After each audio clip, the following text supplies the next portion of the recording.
Breaking news today: as inclement weather delays ground assaults, Putin unleashes a drone barrage during the night. In the Mykolaiv region, Iranian-made Shahed drones were shot down as they were en route to the northwest region of Ukraine. The Ukrainian Air Force announced today that they neutralized 10 of 12 Russian drones that were launched in attacks last night, along with a cruise missile. The Air Force said that the Shahed drones, which were manufactured in Iran, were en route to the northwest of Ukraine. The majority were shot down in the southern region of Ukraine, near Mykolaiv. The Air Force did not provide further details, but they did say that the cruise missile was not destroyed and did not reach its target. The report was vague on what became of the two drones that evaded destruction. Bad weather has slowed the pace of combat across the entire front line but have not completely halted them, according to the Institute for the Study of War. According to Russian military bloggers, Russian forces were unable to use drones and artillery for the last 2 days due to strong winds near Bakhmut and in western Zaporizhia Oblast. As the Kremlin's full-scale invasion enters its 22nd month, Vladimir Putin ordered a significant boost in the country's military, increasing the troop numbers by nearly 170,000 to a total of 1.32 million. Russian plot prevented ex-president from leaving Ukraine, according to Security Service. Russia was planning to use a meeting between Petro Poroshenko and Hungary's prime minister to undermine Ukrainian interests, so the Ukrainian Security Service stopped him from leaving the country, according to the agency. European Solidarity, Mr. Poroshenko's political party, claimed that the ex-president had solely planned meetings in the US and Poland, and that he had cautioned the SBU security agency against interfering in political affairs. On Friday, Mr. Poroshenko was denied entry at a border post. Yesterday, the SBU announced that he was scheduled to meet with Viktor Orban, the Prime Minister of Hungary. Orban has ties to Vladimir Putin, the leader of the Kremlin, and is opposed to starting talks on Ukraine's EU membership.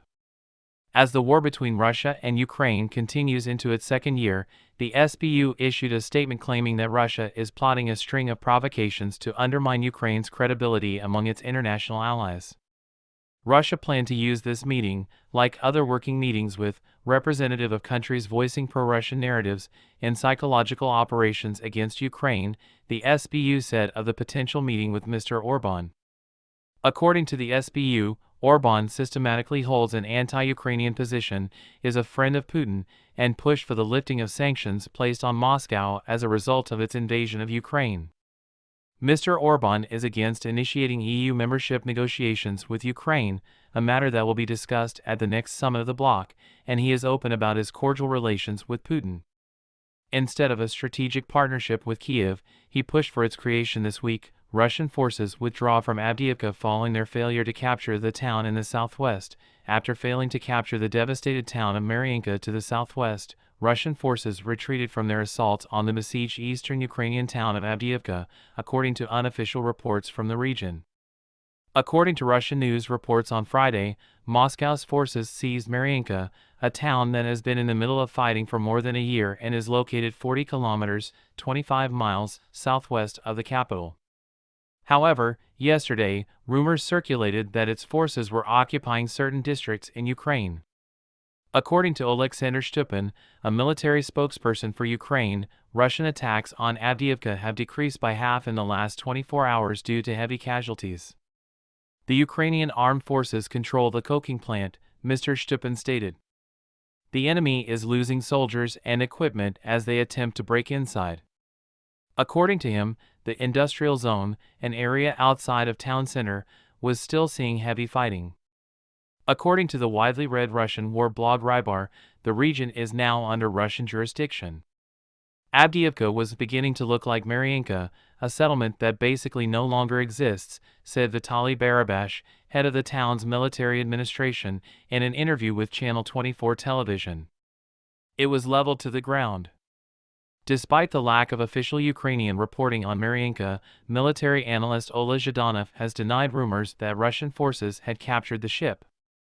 For his part, Zhdanov acknowledged the Russian military's advance in an online presentation. However, Ukrainian forces control the parts of the town located in the southwest and northwest. prisoners of war in Russia and Ukraine to receive reciprocal visits on Sunday.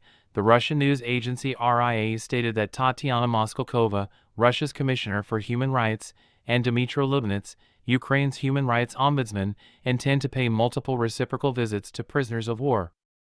The Ukrainian side will pay a visit to Russian military personnel. On the Russian side, there will be visits to Ukrainian military personnel.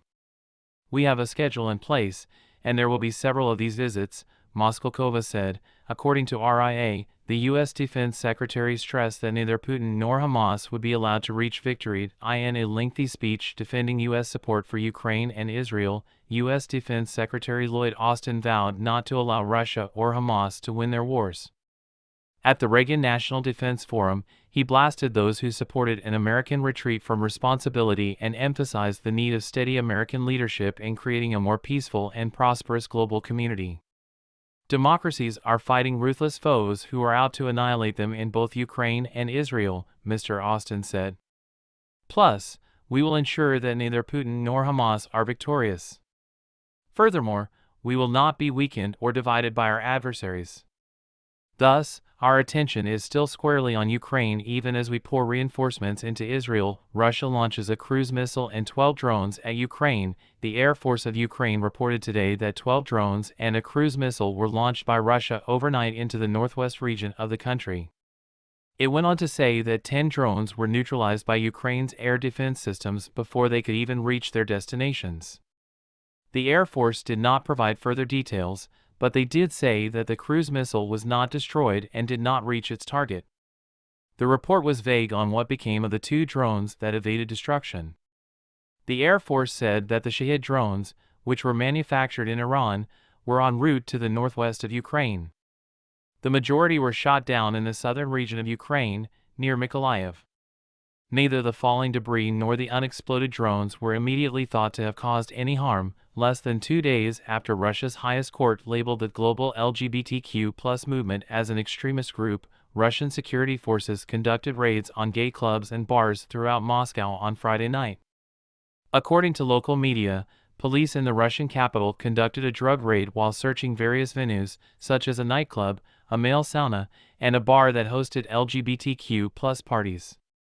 According to journalists who spoke with eyewitnesses, the security services photographed and reviewed the identification of clubgoers. They further claimed that management had forewarned customers prior to the arrival of law enforcement. Less than 2 days after the highest court in Russia labeled the so-called global LGBTQ+ movement as a terrorist group, Russian security forces have swept through Moscow's gay clubs and bars.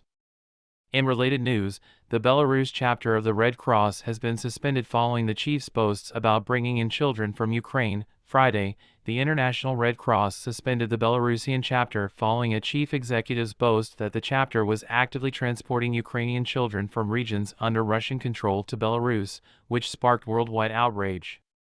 After the Belarusian branch refused to remove its leader, Dmitry Shatsu, the International Federation of Red Cross and Red Crescent Societies severed ties with the organization. He faces charges of betraying the Red Cross's lauded and defended principles of impartiality and honesty.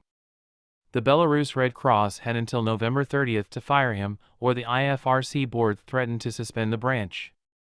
The Geneva-based international organization said in a statement Friday that the Belarus Red Cross loses its rights as a member of the IFRC due to the suspension. We will also be halting the provision of any additional funds to the Belarus Red Cross.